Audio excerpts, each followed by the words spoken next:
अगर सर उठा के जीना है, मान सम्मान अधिकार के साथ जीना है, अगर आप चाहते हैं कि आपके बच्चे अच्छे जिंदगी जिए, तो इसके लिए सिर्फ दो काम करना है। एक रोटी कम खाइए, लेकिन अपने बच्चे को पढ़ाइए, लिखाइए, काबिल बनाइए। जब तक आपका समाज शिक्षित नहीं होगा। आजादी से पहले कि राजा का बेटा राजा बनता था, रानी के कोख से जो बच्चा जन्म लेता था वही राजा बनता था। जब तक आप अपने अधिकार के लिए लड़ाई नहीं लड़िएगा, तब तक आपका कोई अधिकार देने वाला नहीं है साथियों, कोई देने वाला नहीं है। लेकिन सही मायने में हम लोगों को गरीबी से आजादी नहीं मिला साथियों, हम लोगों को गरीबी से आजादी नहीं मिला। अपने वोट के दम पर 15 साल लालू जी मुख्यमंत्री रहे। जैसे हनुमान जी के पास शक्ति था, लेकिन उनको एहसास नहीं था कि हम 7 समुद्र पार कर सकते हैं। जब उनको एहसास कराया गया कि हे प्रभु, आपके पास अपरंपार शक्ति है, जब हनुमान जी को एहसास हुआ तो 7 समुद्र पार जाके रावण को लंका जलाने का काम किया साथियों, रावण को लंका जलाने का काम किया। जो हमारे बच्चे का फिक्र करेगा हम उनकी फिक्र करेंगे, जो हमारे बच्चे का फिक्र नहीं करेगा हम भी उसका फिक्र नहीं करेंगे साथियों। मोदी जी, नाव पे बैठने से पहले टिकट कटा लीजिए, नाव पे बैठने से पहले आरक्षण दीजिए। आप देख रहे हैं केवल सच। अभियान के तहत पूरे बिहार, यूपी, झारखंड में समाज के बीच में हम लोग पार्टी के पदाधिकारी पहुंचे और आज 14 जगह जनसभा है जो यूपी, बिहार, झारखंड में। और मकसद एक ही है कि निषाद समाज को मान सम्मान अधिकार मिले। आज हमारी लड़ाई है कि निषाद समाज के सभी उपजाति, बिंद, बेलदार, नुनिया, मला, चाय, तियर, बनपर, गोरी, निषाद के 22 उपजाति को आरक्षण मिले एससी का। हमारी लड़ाई है, हमारा मानना है कि जब देश एक है, देश के संविधान एक है, देश के प्रधानमंत्री एक है, देश के गृह मंत्री एक है, तो हमारे साथ भेदभाव क्यों हो रहा है? आज हमारे एक भाई को बंगाल में आरक्षण मिल रहा है एससी का, हमारे एक भाई को दिल्ली में आरक्षण मिल रहा है एससी का, लेकिन हमें बिहार में, उत्तर प्रदेश और झारखंड में नहीं मिल रहा है साथियों। आप बताइए, पहले बिहार, बंगाल, उड़ीसा, झारखंड ये सब एक ही राज्य हुआ करता था। आज मान लीजिए कि एक पिता का 4 पुत्र है, एक घर में है तो एक परिवार है, और अलग अलग घर बना लिया तो अलग हो गया। तो नहीं साथियों, भले हम अलग घर बना ले, अलग राज्य में रहे, लेकिन हम तो एक ही परिवार के लोग हैं। तो इसके लिए हमारी लड़ाई है दिल्ली के सरकार से कि हमारे समाज के साथ न्याय करे, हमें आरक्षण दे, एससी का दर्जा दे। इसके लिए हम लोग लड़ाई लड़ रहे हैं संकल्प यात्रा के माध्यम से साथियों।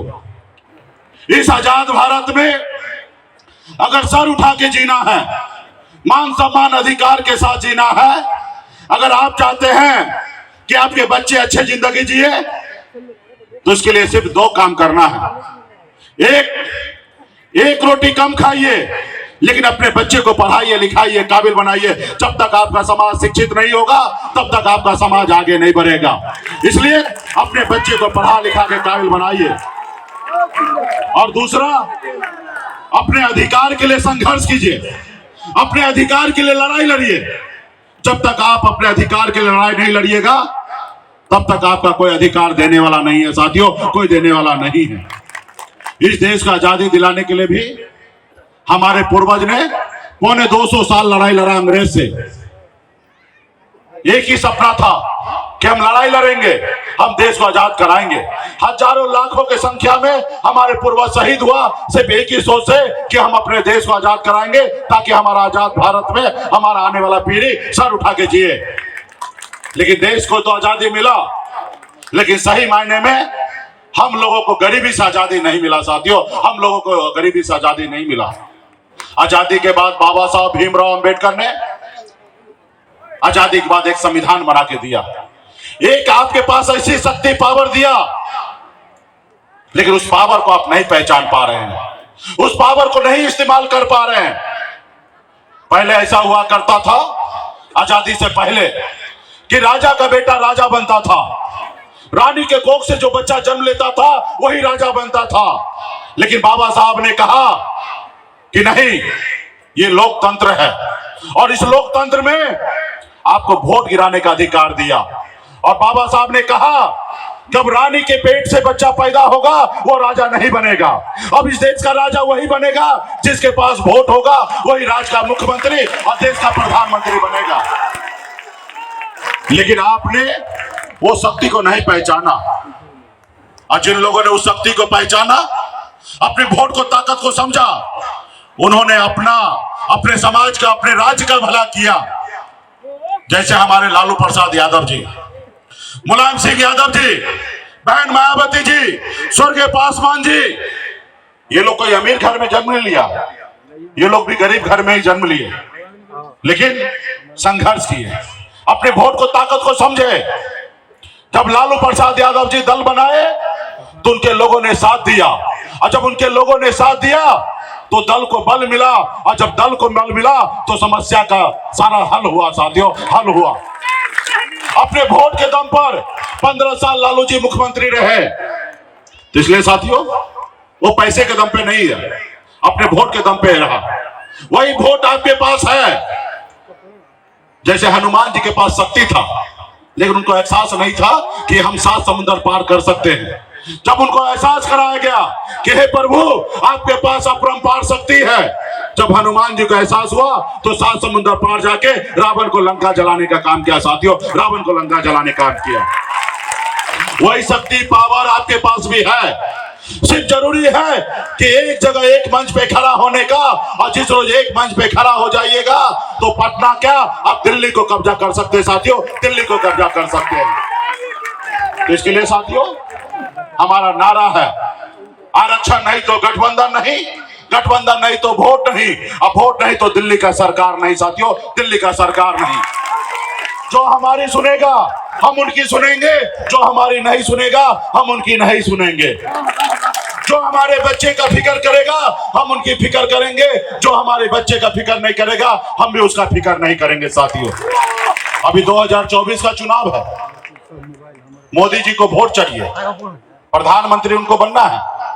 एक तरफ राहुल गांधी जी को वोट चाहिए, उनको प्रधानमंत्री बनना है, और आपको हमको प्रधानमंत्री नहीं बनना है, हमें तो सिर्फ आरक्षण चाहिए।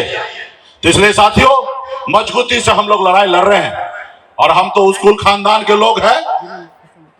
हमारे केवट महाराज भगवान राम को पार लगाए थे, हम उस कुल खानदान के लोग हैं, और संजोग से केवट महाराज का आशीर्वाद से, संजोग से हमारे पास भी नाव ही है। अगर 2024 में जिसको बैठना है नाव पे, पार लगना है, वो पहले आरक्षण लागू करो, फिर हम नाव पे बैठाएंगे। हम पहले जैसा केवट महाराज नहीं है कि प्रभु राम जी हम आपको यहाँ पार लगाते हैं, आप हमको वहां पार लगा दीजिएगा। हम ऐसा डील करने वाले नहीं है। हम तो कहेंगे भाई मोदी जी नाव पे बैठने से पहले टिकट कटा लीजिए, नाव पे बैठने से पहले आरक्षण दीजिए। आरक्षण नहीं दीजिएगा तो मोदी जी आपको नाव पे नहीं बैठने मिलेगा, और जब नाव पे नहीं बैठिएगा तो दिल्ली कैसे पहुंचिएगा? कहीं कोई जबरदस्ती बैठ गया, वो लोग कोशिश भी कर रहा जबरदस्ती बैठने का, और कहीं बैठ गया तो नाव लेके बीच में जाएंगे, और बीच गंगा जी में पलट देंगे, और जब पलट जाएगा तो हम लोग तो मल्ला है, तैर के बाहर निकल जाएंगे, और फंसेगा कौन? मोदी जी फंसेगा ना। इसलिए साथियों, क्योंकि वो सन ऑफ मल्ला के सामने में डुप्लीकेट मल्ला सबको खड़ा कर रहा है, लोगों को गुमराह करने का काम कर रहा है। तो खैर समाज में कोई फूट नहीं होगा, समाज को पता है कि हमें क्या लड़ाई लड़ना है साथियों। इसलिए सभी साथी से कहूंगा संघर्ष कीजिए।